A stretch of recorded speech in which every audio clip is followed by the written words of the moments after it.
जय माता दी। आज के इस वीडियो में हम बात करेंगे नवरात्रि पर आप त्रिवेणी कुंभ से लाए हुए जल से किस प्रकार से माता रानी को प्रसन्न करें। प्रिय भक्तों, आप सभी जानते हैं कि त्रिवेणी के जल की महिमा बहुत अधिक है, कुंभ के जल की महिमा बहुत अधिक है। तो कुंभ का वह जो जल आप लाए हैं उसकी माता को अर्पित करने की विधि क्या होगी, क्या नियम होंगे, कैसे आप अर्पित करेंगे, क्या फल प्राप्त होगा और क्यों आपको यह कार्य करना चाहिए, ये इस वीडियो के माध्यम से आपको बताया जाएगा। आपसे निवेदन है कि यदि आपको वीडियो थोड़ा सा भी अच्छा लगे तो वीडियो को एक बार लाइक अवश्य कर दीजिएगा, क्योंकि आपका एक लाइक हमारे लिए बहुत महत्वपूर्ण होता है। गंगा का आशीर्वाद प्राप्त करने के लिए, कुंभ स्नान फल प्राप्त करने के लिए कमेंट बॉक्स में अवश्य लिखिएगा हर हर गंगे, जय माँ त्रिवेणी। माँ गंगा अवश्य प्रसन्न होंगी और उनके आशीर्वाद से, त्रिवेणी माता के आशीर्वाद से आपके जीवन के सभी पाप धुल जाएंगे और आपके जीवन में दिनों दिन उन्नति ही उन्नति होगी। आप देख रहे हैं देवभूमि ज्योतिष संस्थान का प्रतिष्ठित यूट्यूब चैनल देवभूमि धार्मिक। यहाँ पर हम आपको सभी प्रकार के व्रत और त्योहारों की जानकारी देते हैं, सभी कथाएं सुनाते हैं कि कौन सी कथा कब सुननी चाहिए, कौन सा व्रत कब है, कैसे करना चाहिए, क्या विधि है, क्या उपाय है।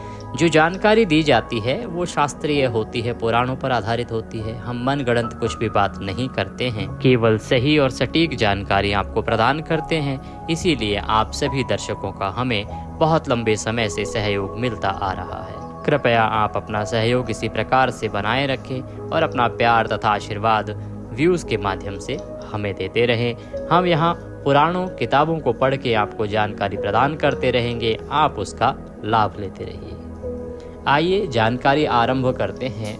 बात करते हैं आने वाली नवरात्रि, माँ दुर्गा पूजा और प्रयागराज कुंभ से लाए हुए त्रिवेणी के जल की महिमा। प्रिय भक्तों, आप सभी जानते हैं कि कुंभ इसी वर्ष समाप्त हुआ है और लगभग आप ही जैसे 70 करोड़ श्रद्धालुओं ने इस बार त्रिवेणी में डुबकी लगाई है।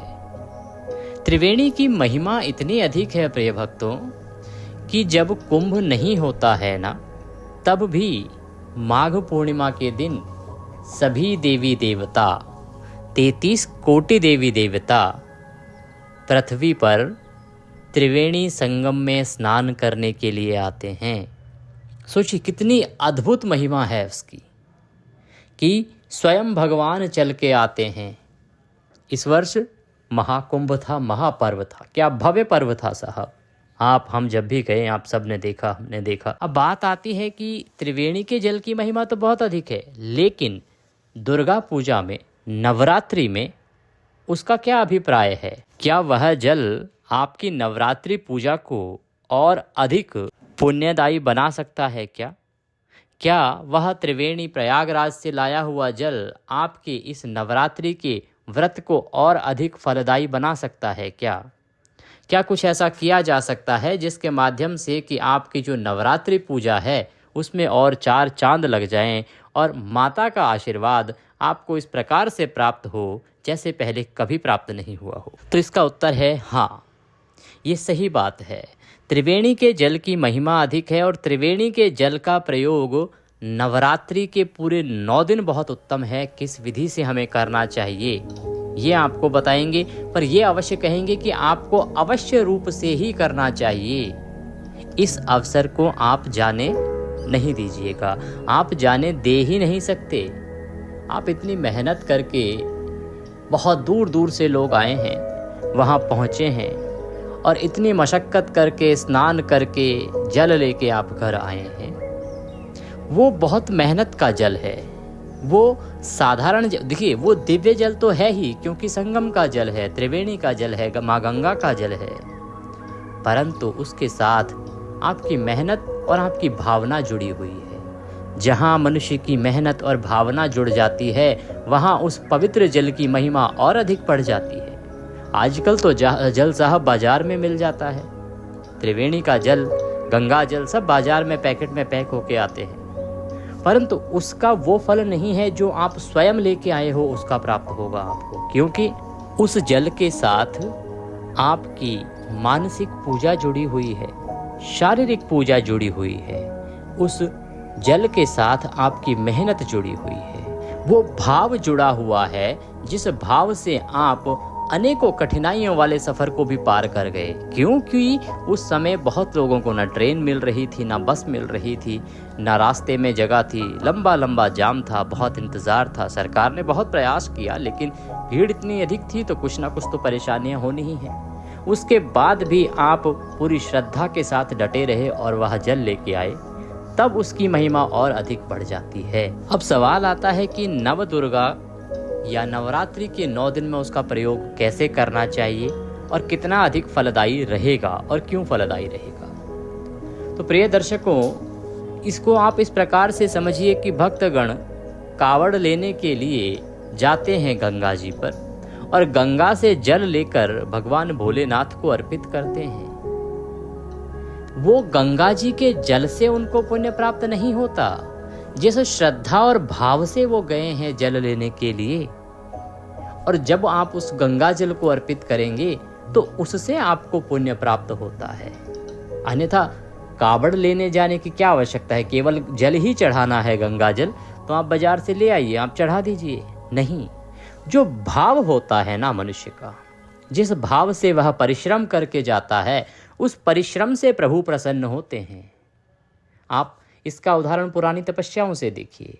तपस्याएं हुआ करती थी, बड़े बड़े लोग तपस्या करते थे, यहाँ तक कि राक्षसों ने भी तपस्याएं की, भगवान उनसे भी प्रसन्न हुए। क्योंकि भगवान ये देखते हैं कि आप कितना त्याग कर रहे हैं, आप कितना परिश्रम कर रहे हैं भगवान की कृपा प्राप्त करने के लिए।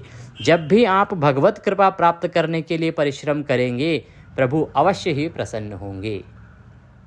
अब इतने भक्ति भाव से इतना परिश्रम करके आप ये जल लाए हैं और अब जब आप इसको अर्पित करेंगे तो ये उतना ही अधिक पुण्यदायी होगा जितना कि भक्त पैदल चलकर कावड़ लाकर भगवान को चढ़ाते हैं तो उन्हें पुण्यफल प्राप्त होता है। अब सवाल आता है कि माँ दुर्गा को क्यों अर्पित किया जाए।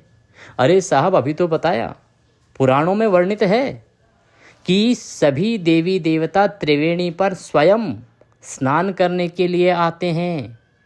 इतनी अधिक महिमा है। जब देवता स्वयं आते हैं, यदि उनके भक्त उन्हें बैठे बिठाए स्नान कराएंगे तो सोचिए ना, कितनी अधिक भव्यता बढ़ जाएगी, कितना अधिक पुण्यदायी रहेगा ये, कितनी अधिक प्रसन्नता बढ़ेगी माँ देवी की कि मेरे भक्त मुझे यहाँ बैठे हुए साक्षात त्रिवेणी जल से स्नान करा रहे हैं। तो इसमें पुराणों में जो वर्णन मिलता है उसके अनुसार हम आपको ये जानकारी प्रदान कर रहे हैं कि आप इस जल को निश्चित रूप से नवरात्रि में माँ दुर्गा को अर्पित करें। अब आरंभ करते हैं कि आप कैसे अर्पित करेंगे, कब कब अर्पित करेंगे और इसके साथ आपको कुछ मिलाना है या नहीं मिला। नवरात्रि आरंभ होती है शुक्ल पक्ष की प्रतिपदा तिथि से। देखिए, नवरात्रि का जो विधान है ना, वो बहुत अधिक है।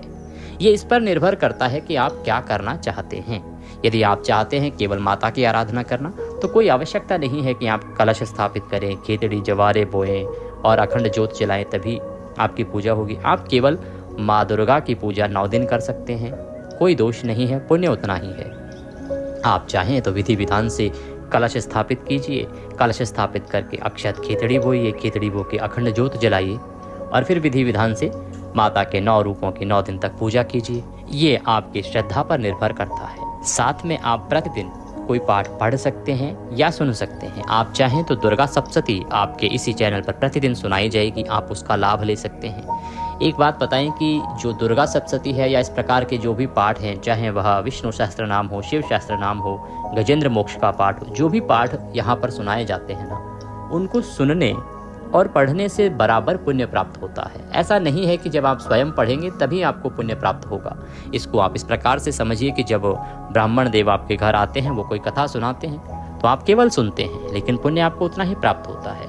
अंतर केवल इतना है कि वहाँ आप ब्राह्मण को दक्षिणा देते हैं। वह दक्षिणा राशि यदि आप देना चाहते हैं तो आप यहाँ पर भी भेज सकते हैं, परंतु कथा सुनना आवश्यक है, दक्षिणा आवश्यक नहीं है।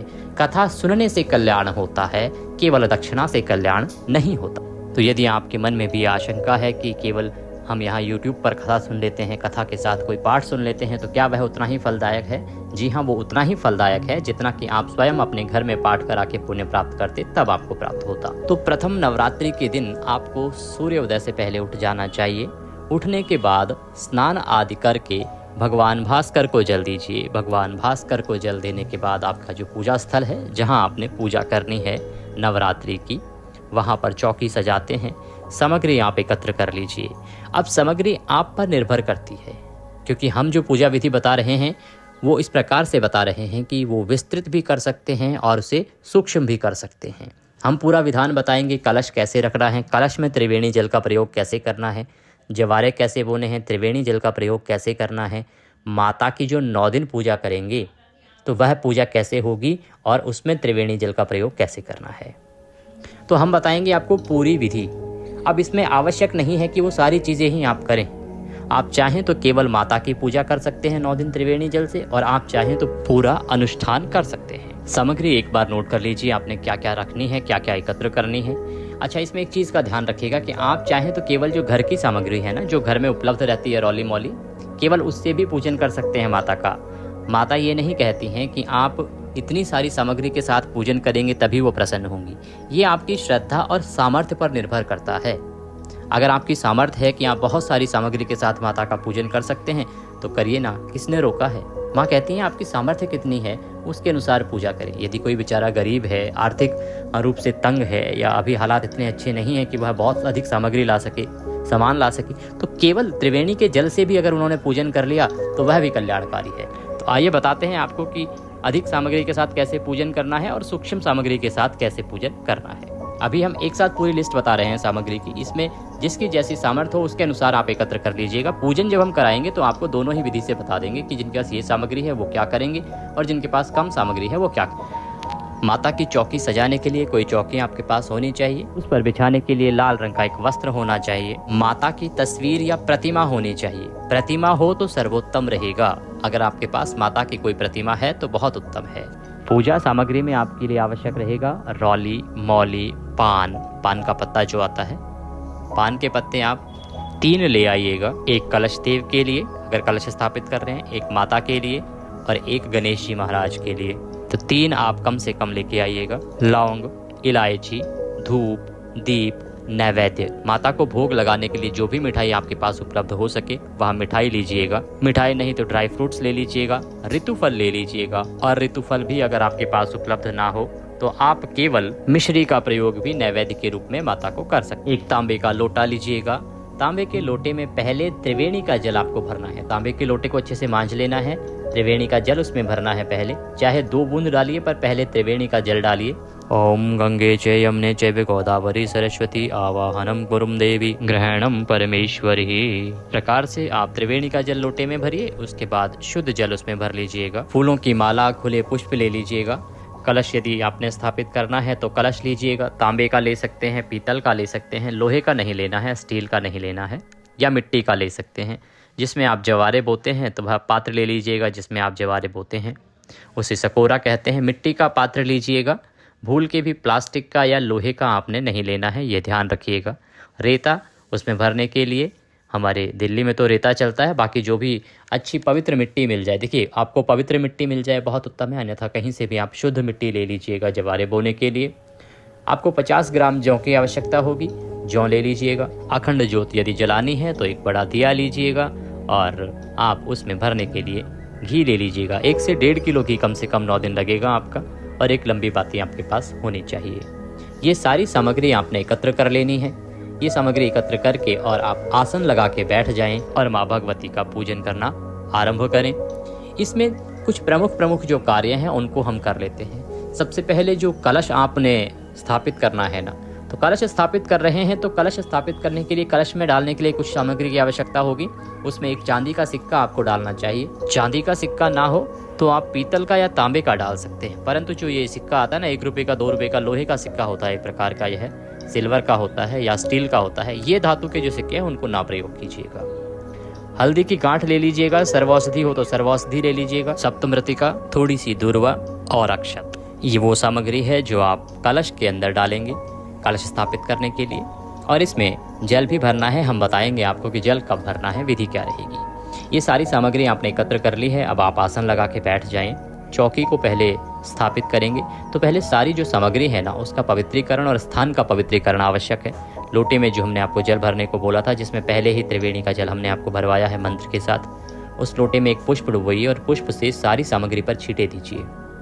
स्थान पर छींटे दीजिए जहां आपने पूजन करना है माता का। ओम पवित्र हो अपवित्रों सर्वांग वस्तांगतो पिबाम यह स्मरेत पुंडरीकाक्षं सवायंतरः शुचिः ओम।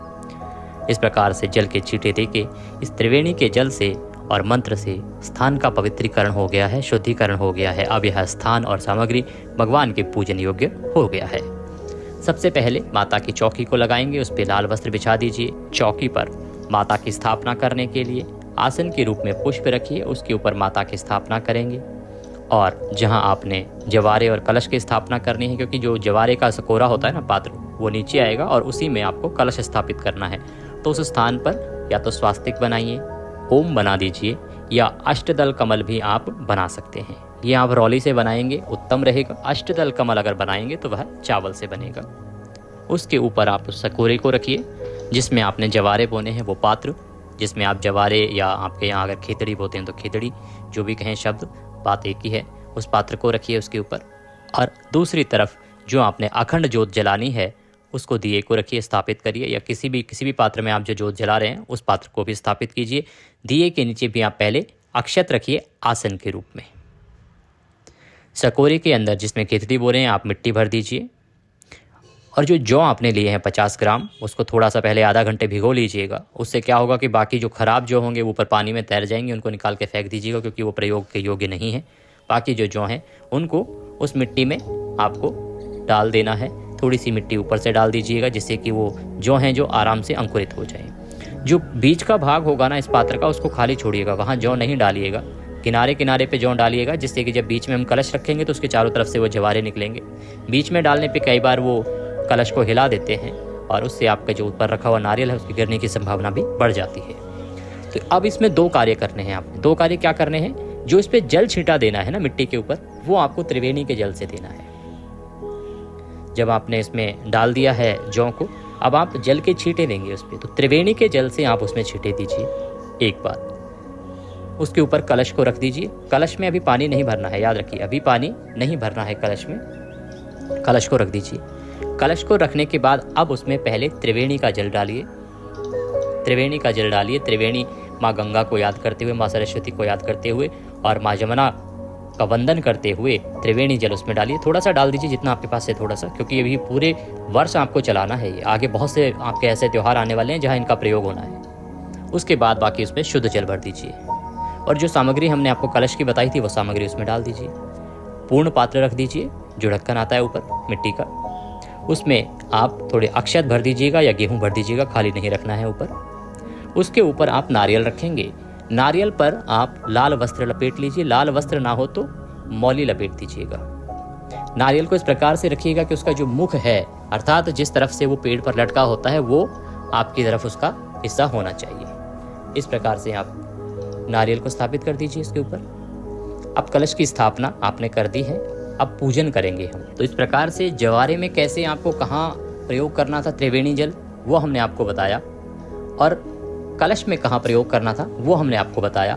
अब हम माता के लिए कैसे त्रिवेणी जल प्रयोग करेंगे, कैसे उन्हें स्नान कराएंगे, किन मंत्रों के साथ स्नान कराना है, वो देख लेते हैं एक बार।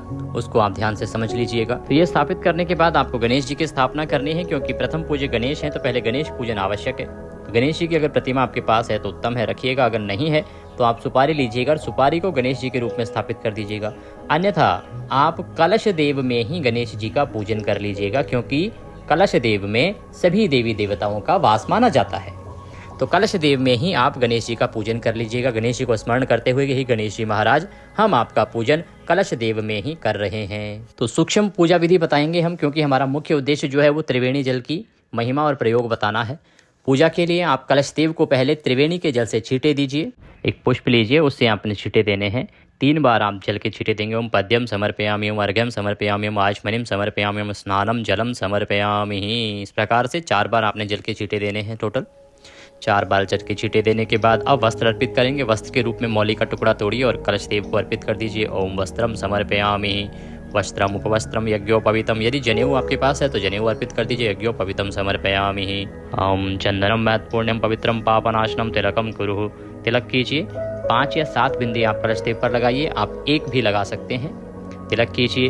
तिलकम तिलकांते अक्षतम पांतु। अक्षत अर्पित कीजिए। पुष्पाणि पांतु। पुष्प अर्पित कीजिए। फूलों की माला है तो माला पहनाइए। पुष्पम समर्पयामि। धूप दीप दर्शनम। धूप दिखाइए, दीप दिखाइए। धूप दीप प्रज्वलित कीजिए। अखंड ज्योत अलग है, धूप दीप आपको पूजा के लिए अलग से प्रज्वलित करने हैं, तो धूप दिखाइए, दीप दिखाइए। नैवेद्यम समर्पयामि। नैवेद्य अर्पित कीजिए। जो भी मिठाई है भोग लगाने के लिए वह अर्पित कर दीजिए। जल आचमनीम करो। पुनः जल के छींटे दीजिए। तांबूलम पोंगी फलम शुभ दक्षिणायाम शुभ दो वरदो भवः। तांबूल के रूप में पान का पत्ता लीजिए, उसमें 2 लौंग 2 इलायची 1 सुपारी रखिए, उसका बीड़ा बनाइए और वह भगवान को अर्पित कर दीजिए। तांबूलम समर्पयामि। जो भी दक्षिणा अर्पित करना चाहते हैं वह दक्षिणा द्रव्य चढ़ाइए और कलश देव से प्रार्थना कीजिए कि हे कलश देव, आपके अंदर सभी देवों का वास है, सभी नदियों का वास है, सभी समुद्रों का वास है। आप हमारी इस पूजा को स्वीकार करें और दया का आशीर्वाद प्रदान करें। इसके बाद अब हम आते हैं माता की पूजा पर। आपने जो अखंड ज्योत जलाई है उसको प्रज्वलित कर लीजिएगा और अखंड ज्योत को तिलक कीजिएगा, पुष्प अर्पित कीजिएगा, अक्षत अर्पित कीजिएगा, वस्त्र के रूप में मौली का टुकड़ा अर्पित कीजिएगा और प्रणाम कीजिएगा। तदोपरांत माता का पूजन आरंभ करेंगे। माता के पूजन के लिए सर्वप्रथम आपने माता को पद्य अर्घ आचमनी अर्पित करना है। तो सारी सामग्री अर्पित करने के लिए माता के सामने एक पात्र रख दीजिए, कोई कटोरी रख दीजिए और उसमें सारी सामग्री आप चढ़ाइएगा, जल चढ़ाइएगा, जिससे कि वह यहाँ वहाँ ना फैले। जिनके पास प्रतिमा है ना माता की, वह प्रतिमा की स्थापना कीजिएगा और प्रतिमा को किसी पात्र में रखिएगा, जिससे कि हम त्रिवेणी के जल से माता को सींच सकें, त्रिवेणी का जल माता को अर्पित कर सकें, माता को अभिषेक करा सकें। सबसे पहले पद्य अर्घ आचमनी कराएंगे, तो एक चम्मच ले लीजिए और चम्मच से आप जल अर्पित कर दीजिएगा। ओम भूर्भुवस्वः दुर्गा देव्यै नमः पद्यम समर्पयामि। पद्य के रूप में एक चम्मच जल अर्पित कीजिए। जो प्रतिमा पर पूजन कर रहे हैं वो प्रतिमा को अर्पित कीजिए। ओम भूर्भुवस्वः महादेव्यै दिव्य देव्यै महागौरी नमस्तुते अर्घ्यम समर्पयामि। अर्घ अर्पित कीजिए। अर्घ के रूप में एक चम्मच जल लीजिए और माता को अर्पित कर दीजिए। ओम भूर्भुवस्वः ओम महादेव्यै दिव्य देव्यै महागौरी नमस्तुते आचमनीम समर्पयामि। आचमनी के रूप में एक चम्मच जल पुनः माता को अर्पित कर दीजिए। ये वही जल है जिसमें हमने त्रिवेणी का जल पहले से मिलाया हुआ है। त्रिवेणी के जल में ही हमने बाकी जल मिलाया था, तो ये त्रिवेणी का जल पूर्ण रूप से हो चुका है। अब माता को आप स्नान कराएंगे। प्रेम पूर्वक आप माता को स्नान कराएंगे और स्नान कराने के लिए जो प्रतिमा पर अभिषेक करा रहे हैं वो बहुत उत्तम है। आप अभिषेक कराइए, प्रेम से माता को अभिषेक कराइए, जल अर्पित कीजिए, माता को प्रेम से जल अर्पित कीजिए। जो तस्वीर पर पूजन कर रहे हैं वो एक चम्मच जल लीजिए और वह माता को अर्पित कर दीजिए। और जिनके पास प्रतिमा है ना, वो प्रतिमा को प्रेम पूर्वक अभिषेक कराइए, नहलाइए कुंभ के जल से। ओम भूर्भुवस्वः दुर्गा देव्यै नमः कुंभ स्नानम त्रिवेणी स्नानम जलम समर्पयामि। माता को प्रेम से स्नान कराइए। स्नान कराने के बाद पंचामृत स्नानम, पंचामृत से स्नान कराएंगे। पंचामृत बनाइए, कच्चा दूध, दही, घी, शहद, शक्कर और त्रिवेणी का जल उसमें मिला लीजिए। अब आप उससे स्नान कराएंगे। ओम भूर्भुवस्वः दुर्गा देव्यै नमः पंचामृत स्नानम समर्पयामि। इस प्रकार से पंचामृत से अभिषेक कराइए। शुद्धोदक स्नानम, शुद्ध जल से अभिषेक कराएंगे। और जो तस्वीर पर पूजन कर रहे हैं ना, वो पंचामृत एक पुष्प पर लगाकर माता को अर्पित कर दीजिएगा। अब आप शुद्ध जल से पुनः स्नान कराइए। त्रिवेणी का जो जल है उससे स्नान कराएंगे। ओम भूर्भुवस्वः दुर्गा देव्यै नमः शुद्धोदक स्नानम जलम समर्पयामि। शुद्ध जल से स्नान कराएंगे। अब माता को वस्त्र अर्पित करेंगे। वस्त्र के रूप में यदि आप चुनरी लेके आए हैं माता के लिए तो चुनरी चढ़ाइए। बाकी कोई और वस्त्र, बहुत से लोग साड़ी लाते हैं, तो जो भी आप वस्त्र लाए हैं वह पहनाइए। जिनके पास वस्त्र नहीं है वो मौली का केवल एक टुकड़ा तोड़ लीजिएगा। मौली का टुकड़ा तोड़ लीजिएगा और वह मौली का टुकड़ा माता को अर्पित करेंगे। मंत्र बोलेंगे। ओम भूर्भुवस्वः दुर्गा देव्यै नमः वस्त्रम समर्पयामि। अर्पित करने के बाद माता को तिलक लगाएंगे, तिलक अर्पित करेंगे। रौली कुमकुम से माता को प्रेम से तिलक कीजिएगा। ओम भूर्भुवस्वः दुर्गा देव्यै नमः कुम आदि तिलकम समर्पयामि। अक्षतम पान्तु, अक्षत लगाइए। पुष्पाणि पान्तु, पुष्प, फूलों की माला अगर आपके पास है तो माला माता को पहनाइएगा। पुष्प अर्पित कीजिएगा। ओम भूर्भुवस्वः दुर्गा देव्यै नमः पुष्पम समर्पयामि। पुष्प अर्पित कीजिएगा। धूप दिखाइएगा माता को और दीप दिखाइएगा माता को। ओम भूर्भुवस्वः दुर्गा देव्यै नमः धूपम दर्शयामि दीपम दर्शयामि। धूप दीप दिखाने के बाद माता को प्रेम से नैवेद्य अर्पित कीजिएगा। नैवेद्य में आपके पास कोई मिठाई है तो मिठाई, मिठाई नहीं है तो फल, फल नहीं है तो आप मिश्री ले लीजिएगा, वह नैवेद्य के रूप में अर्पित कर दीजिएगा। ओम भूर्भुवः स्वः दुर्गा देव्यै नमः नैवेद्यम समर्पयामि। जलाचमनीं कुरुः। अब जलाचमनी कराएंगे पुनः, तो 1 चम्मच में जल लीजिएगा। ओम भूर्भुवः स्वः दुर्गा देव्यै नमः जलाचमनीं समर्पयामि, और जलाचमनी करा दीजिएगा माता को। अब तांबूल अर्पित करेंगे। तांबूल कैसे होगा कि एक पान का पत्ता लीजिएगा, उसमें 2 लौंग, 2 इलायची, 1 सुपारी रखिएगा, उसका बीड़ा बनाइएगा और वह माता को अर्पित कीजिएगा। हम मंत्र पढ़ते हैं, ओम भूर्भुवः स्वः दुर्गा देव्यै नमः तांबूलम समर्पयामि। तांबूलम पूंगी फलम शुभ दक्षिणायाम शुभदो वरदो भवः। अब माता को दक्षिणा अर्पित करेंगे। दक्षिणा के रूप में आप जो भी द्रव्य अर्पित करना चाहें वह राशि अर्पित करिएगा।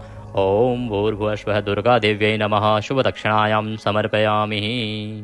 अब माता को हाथ जोड़ के प्रणाम कीजिएगा। या देवी सर्वभूतेषु मां शक्ति रूपेण संस्थिता नमस्तस्यै नमस्तस्यै नमस्तस्यै नमो नमः। हे बातेश्वरी, हे माँ आदिशक्ति, हे जगदम्बा, हे जगदम्बिके, आप हमारी इस पूजा को स्वीकार करें और हम पर कृपा करें, हमारे परिवार पर सदा आशीर्वाद बनाए रखें। इन 9 दिनों में जैसी हमारी समझ है उसके अनुसार हम आपकी पूजा करेंगे। उसमें जाने अनजाने में यदि हमसे कोई गलती हो जाए तो माँ उसे क्षमा कीजिएगा और हमारी इस टूटी फूटी सेवा को स्वीकार कीजिएगा। इस प्रकार माता को निवेदन करके प्रणाम कीजिएगा। खड़े खड़े वहीं पर प्रदक्षिणा अर्थात परिक्रमा कर लीजिएगा।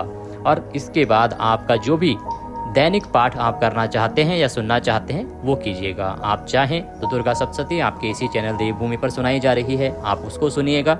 9 दिन में पूरी दुर्गा सप्तशती सुनाई जाती है। इसके अतिरिक्त आप दुर्गा कवच सुन सकते हैं, चंडी कवच के नाम से भी जाना जाता है। ऐसा माना जाता है कि जो इसको कोई व्यक्ति पढ़ लेता है या सुन लेता है तो माँ सदा उसकी रक्षा करती हैं।